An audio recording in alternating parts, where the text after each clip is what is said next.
पुण्यात सत्यशोधक बहुजन आघाडीचे बार्टी कार्यालयासमोर बेमुदत धरणे आंदोलन. सोमवारपासून पुण्यात डॉक्टर बाबासाहेब आंबेडकर संशोधन प्रशिक्षण संस्था बार्टी पुणे येथे बेमुदत आंदोलनाचा चौथा दिवस आहे. सामाजिक न्याय बार्टी खात्यातील उच्च पदस्थ अधिकारी पदाचा गैरवापर करून जवळच्या नातेवाईकांना टेंडर देऊन शासकीय पैशांची मोठ्या प्रमाणात उधळपट्टी करत आहे. त्याची सखोल चौकशी करून संबंधित अधिकाऱ्यांवर कारवाई करण्यात यावी. अण्णाभाऊ साठे महोत्सवास दरवर्षी देण्यात येणारे सहाय्य मंजूर करण्यात यावे. लहुजी साळवे आयोगाच्या सामाजिक न्याय बार्टीशी संबंधित शिफारशींची अंमलबजावणी करण्यात यावी.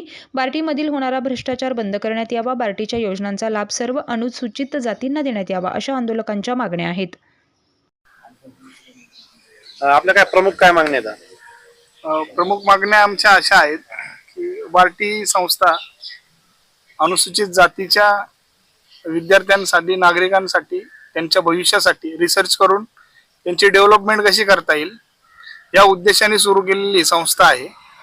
परंतु आपण जर अलीकडच्या काळात बार्टीचा कारभार बघितला तर दर आठवड्याला या बार्टीची एक तरी बातमी ही वर्तमानपत्रात छापून येते की या योजनेमध्ये घोटाळा झालाय, त्या योजनेमध्ये घोटाळा झालाय. भ्रष्टाचाराने बार्टीला पूर्ण पोखरून त्या ठिकाणी ठेवलेला आहे. त्यामुळे आमची या माध्यमातून अशी मागणी आहे की बार्टी या संस्थेची SIT चौकशी महाराष्ट्र सरकारने त्या ठिकाणी केली पाहिजे आणि जो कोणी इथला अधिकारी जो भ्रष्टाचाराने माखलेला आहे त्याच्यावर कठोरात कठोर कायदेशीर कारवाई त्या ठिकाणी झाली पाहिजे. होत असताना आपल्याला दिसत आहे. त्याच्यातला एक महत्वाचा विषय आहे की आजपर्यंत बार्टीच्या माध्यमातून अनुसूचित जातीच्या विद्यार्थ्यांना 60% मार्क जरी असले तरी परदेशामध्ये शिक्षण घेण्यासाठी शिष्यवृत्ती दिली जायची. परंतु सुमन बांगे आणि त्यांच्या कंपनी आणि राज्य सरकारने ती मार्काची जी मर्यादा आहे ती मार्काची मर्यादा वाढवलेली आहे आणि 75% मार्क असतील तरच तुम्हाला परदेशात जाण्यासाठी शिष्यवृत्ती मिळेल असा नवीन नियम केलेला आहे. तर तो अनुसूचित जातीतील अनेक विद्यार्थ्यांवरती तो केलेला अन्याय आहे आणि त्यांना परदेशात शिष्यवृत्ती घेऊन शिक्षण घेण्यासाठी जाण्यासाठी या धोरणामुळं, या नियमामुळं वंचित राहावे लागणार आहे. त्याच्यानंतर बार्टीच्या माध्यमातून कशा प्रकारचा भ्रष्टाचार होते त्याचं एक उदाहरण सांगतो की बार्टी महापुरुषांच्या विचारांची पुस्तकं खरेदी करते आणि ती खरेदी करत असताना विशिष्ट प्रकाशकांकडून खरेदी केली जाते आणि ती पुस्तकं खरेदी केल्यानंतर तीच पुस्तकं वेगवेगळ्या संस्था संघटनेच्या माध्यमातून विक्री केली अशी जातात असं दाखवलं जातं. पुन्हा तीच पुस्तकं बार्टीमध्ये येतात. त्यामुळं या सगळ्यांवरती हे रोख लागला पाहिजे.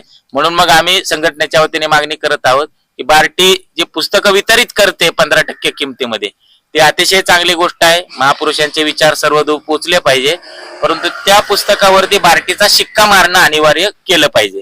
तर ते सुद्धा आमच्या आंदोलनाच्या दरम्यान आम्ही मुद्दा घेतलेला आहे. त्यानंतर दुसरा एक महत्वाचा मुद्दा या ठिकाणचा आहे की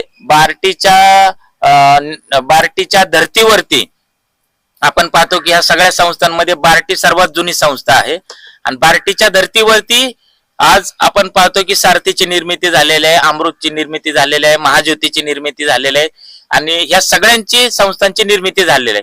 परंतु आज या देशातलं या राज्यातलं जे राज्य सरकार आहे आणि सुमन बांगे सारखे मनुवादी विचारांची माणसं या सर्वांनी काय केलेलं आहे की सर्व संस्थांना एकच समान धोरण ठरवलेलं आहे आणि हे एकच समान धोरण ठरवून भारतीय संविधानाच्या विरोधी यांनी निर्णय घेतलेला आहे. भारतीय संविधान काय सांगतं? भारतीय संविधानाने आरक्षण जे दिलेलं आहे सर्वांना त्याचं तत्व काय आहे की या देशामध्ये जाती जातीमध्ये विषमता आहे आणि प्रत्येक जातीचा स्तर वेगवेगळा आहे आणि प्रत्येक जातीचा स्तर वेगळा असल्यामुळे त्याच्या शोषणाची जी तीव्रता आहे ती वेगवेगळी आहे. म्हणजे या ठिकाणी मराठा समाजाच्या विद्यार्थी आपण घेऊ उदाहरणादाखल, ओबीसी समाजाचा विद्यार्थी घेऊया आणि दलित समाजातला विद्यार्थी घेऊया. या तिन्ही विद्यार्थ्यांचं शोषण व्यवस्थेकडून करण्यात येणार ते समान आहे काय? तर अजिबात समान नाही.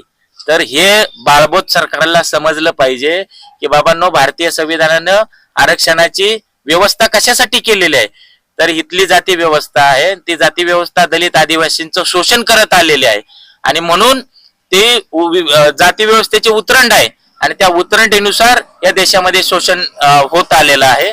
म्हणून हा जो निर्णय घेतलेला आहे समान धोरणाचा, तर तो समान धोरणाचा निर्णय हा बार्टीवरती आणि अनुसूचित जातीच्या अनेक विद्यार्थ्यांवरती अन्याय करणारा आहे आणि हा निर्णय घेत असणारा घेतला कसा काय या सगळ्या राज्य सरकारने आणि ह्या अधिकाऱ्यांनी असा आम्हाला प्रश्न पडलेला आहे आणि तो अतिशय चुकीचा निर्णय घेतलेला आहे. तर समान धोरणाचा निर्णय सुद्धा त्यांनी त्वरित मागे घेण्यात यावा असे आम्ही सत्तेचा बहुजन आघाडीच्या वतीने मागणी केलेली आहे आणि आमच्या आंदोलनाचा आज 4था दिवस आहे आणि या सगळ्या मागण्यांच्या संदर्भात जोपर्यंत निर्णय होत नाही तोपर्यंत आमचं आंदोलन चालूच राहणार आहे.